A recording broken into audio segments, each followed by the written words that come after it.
Hello everyone and welcome back to the MiniBox. I'm your host Lord Welshie and we've got two more models to open up for you today. We have got the Aasimar Wizards from the Nolzur's Marvellous Miniatures range by WizKids. Let's take a look. So these are the female Aasimar Wizards from the Nolzur's Marvellous Miniatures range. As with all of the other models in this range of minis, they are primed and paint ready out of the box. So they've got this kind of pale primed undercoat already on them. They look pretty good just from the front here. You get a decent view of what these are going to look like when you get them out of the box. On the back, as we've found with the others in this range, they have this colour scheme suggestion, what they would look like once they're painted, which is pretty good, gives you a good idea of what they'll look like once you completed them and kind of an idea of what you want to do when you paint them. So we'll get into these. So we'll pop them out of the blister pack, just this inside insert comes away quite nicely, and we have the models here. So we've got the two small black plastic bases. They do only come with the black bases. Someone did ask me in one of my previous videos if they came with an alternate white one. They only have the black, but you could probably paint these white or spray them white quite easily. But it is just the black ones that come inside the box. So we're going to take the top one out of the box, take a look at this one first, so we'll move that second one aside for the moment.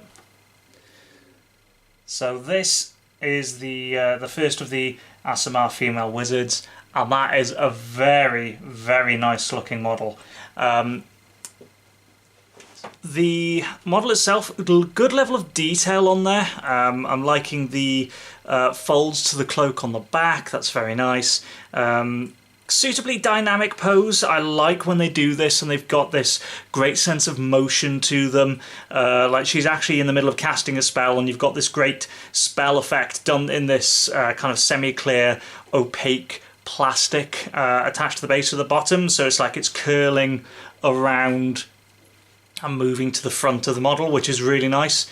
And probably the big feature is obviously these wings. Now this is the same clear, semi-clear kind of opaque appearing plastic as the spell effect on the bottom, and that is certainly a very divine looking model. It's using this different type of plastic compared to what the model is made from definitely makes it stand out and gives it this great angelic, divine, powerful appearance. That's very nice.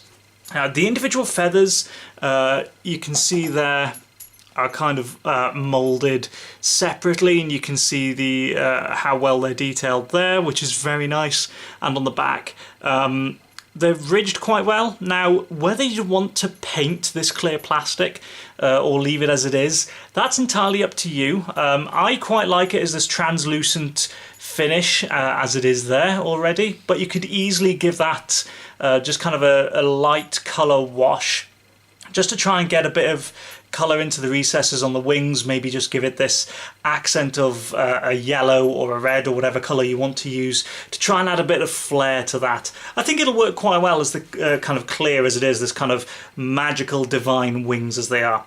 The actual staff that she's using, quite nice. The plastic used here is very thin. You can see that there is a little bit of a bend to the actual staff itself in the middle. Now that you can kind of bend that back into place, but you'd have to be very careful. It's so thin I'd be worried about snapping that. Otherwise, there's a couple of mould lines, as we've seen on all of the other ones we've looked at, the Mimics and the Umber Hulk we looked at the previous episode, but those will be easy enough to kind of clean up. There's a little bit of one on the side of the cloak here, and on the back of her coat, travelling jacket as well.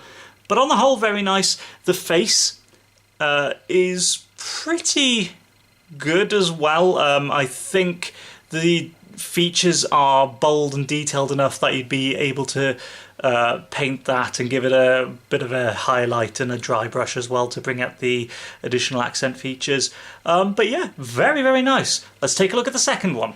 So here is the second model of the Aasimar wizards that came in this box. And again, very, very nice effect on the wings. That same kind of clear, semi-clear, opaque kind of plastic. Very nice, stands out from the model very, very nicely. Good level of detail on the model again.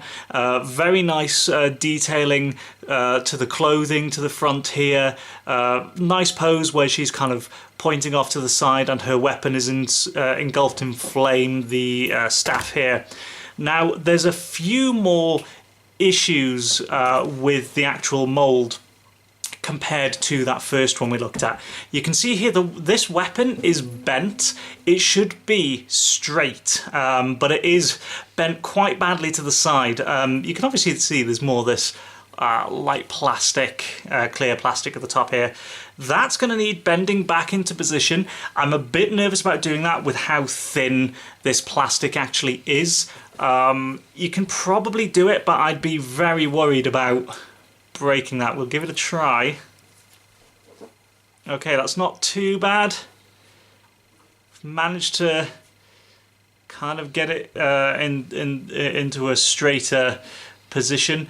The problem I'd say with this is that with the positioning of the wings and the cloak, I can see why it's bent out of shape there. It's touching against the back of the cloak here, just there, and it's kind of brushing up against the wings. So if we compare that to what we see on the back of the box, so you can see here it looks like it should be perfectly straight going kind of behind the wizard. So I did manage to straighten out that the staff a little bit. I can't do it perfectly because of the shape of the cloak kind of interferes a bit with it. Whether it's a case of this arm needs to be moved out a bit more, but again, it's quite thin. I'm a little bit concerned about bending that too much. I think once it's painted and you've just kind of got it on the tabletop, you won't really notice. It's just immediately out of the box. You do kind of notice that little little issue there. Otherwise, this left arm in particular, there's quite a lot of flashing left on the inside here. That should be easy enough to clear off. It's quite easy to see where it's very thin, hanging on to kind of the edge of the arm, so that'll be very easy to remove with a file, or if you're careful, a modelling knife. Not quite as impressed with it as with the first one, just because of how the weapon has ended up slightly bent out of shape, but still overall very nice, and I'm sure that someone with a bit more skill than me would be able to fix that quite easily. So those models do look pretty cool, but how do they compare to what's actually in the book? Volo's Guide to Monsters is where we can find the player character information for the Aasimar. So the Aasimar do appear in the monster manual, but they also appear as a playable race in Volo's Guide to Monsters. So if we go to page 104, we have the description for the Aasimar. So the kind of narrative description just at the very start. I saw her wreathed in wings of pure light, her eyes blazing with the fury of the gods.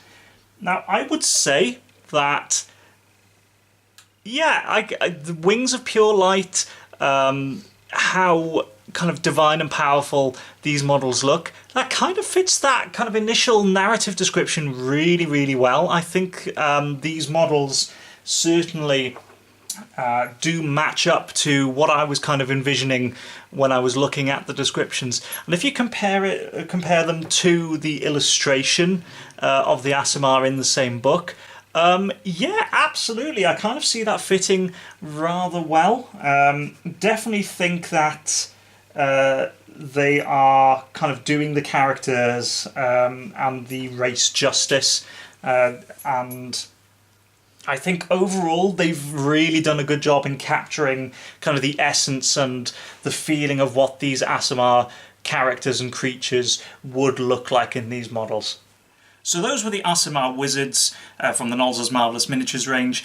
Pretty nice models, a little bit of cleaning up to do, as I've found so far on all of them, but nothing too major. But I do think for £5 the value on them is really good. You're getting 2 models for that price, which is excellent. So if you're looking to play an Aasimar wizard, then definitely worth grabbing those to represent your character. Very cool. I'll see you on the next episode of the MiniBox.